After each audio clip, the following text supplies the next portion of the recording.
as Hotspur did of Welsh Glendower, but will they come when you do call for them? Okay?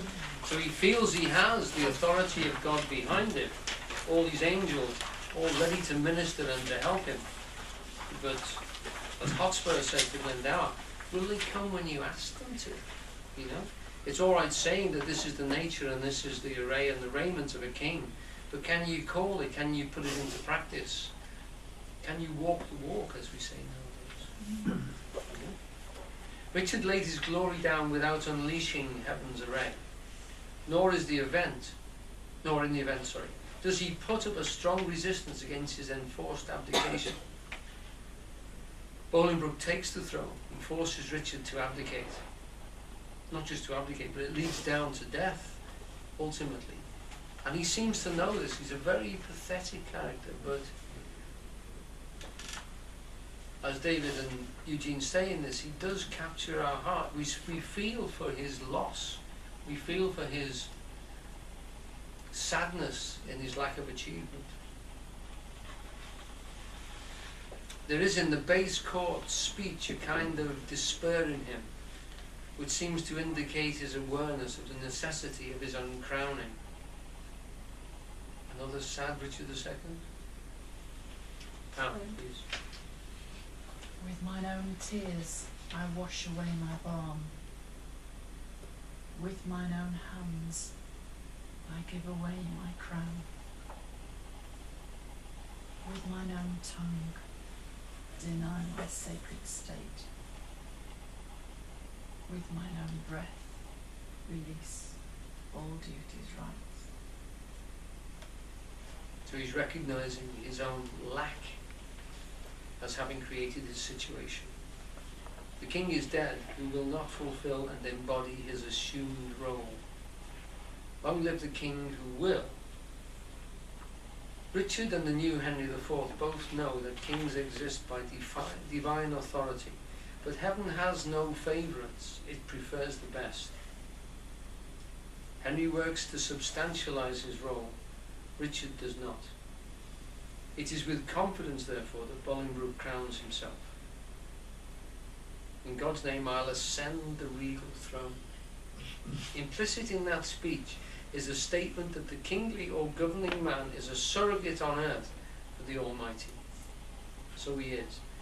But does not God give to the first man the dominion and account of all the rest of creation?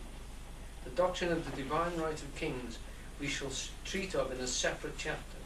Suffice it at this point to say that it is a subtle doctrine which is at large misunderstood.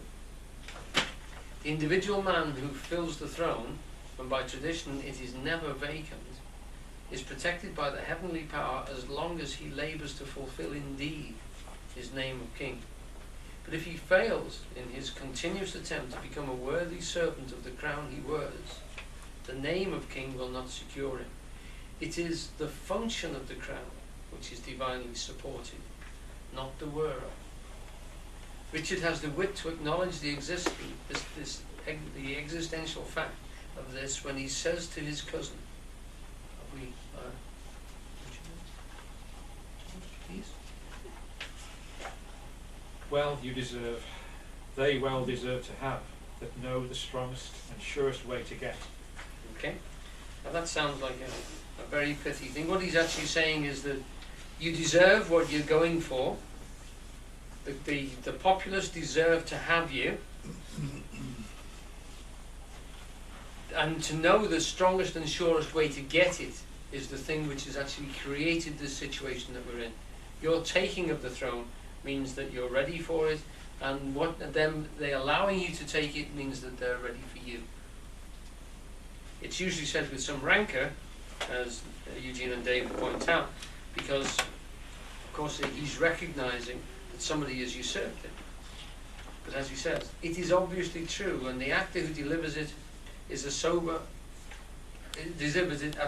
observation of fact will gain more sympathy for the fallen king than if he mouths it with the usual sneer.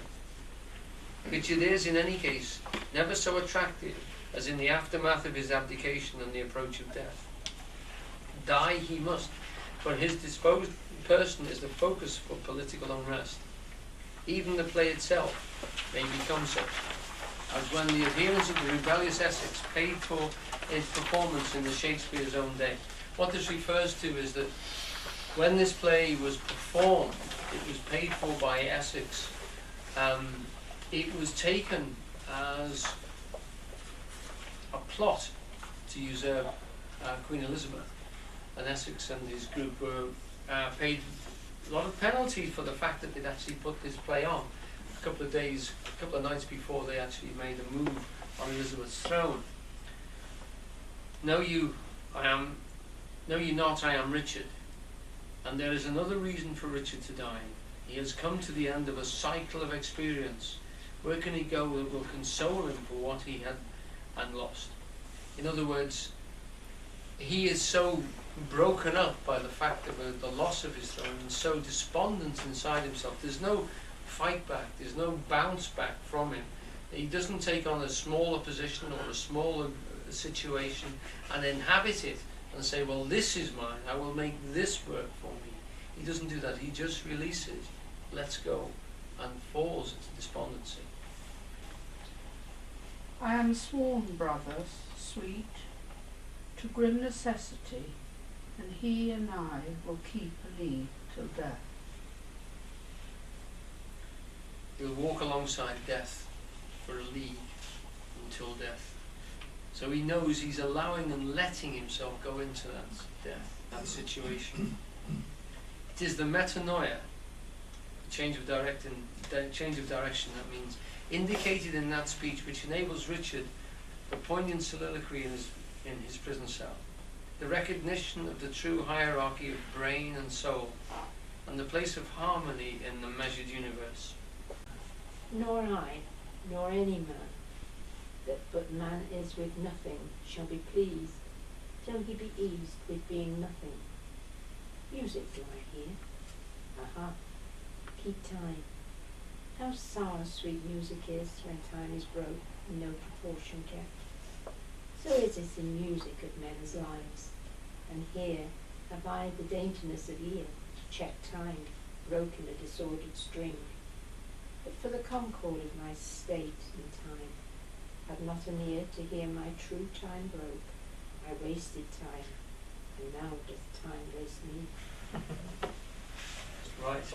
And the mention there of music brings us to another level here, another level of ordering, because of course the rules of music and harmony were really beginning to be explored here. The sequence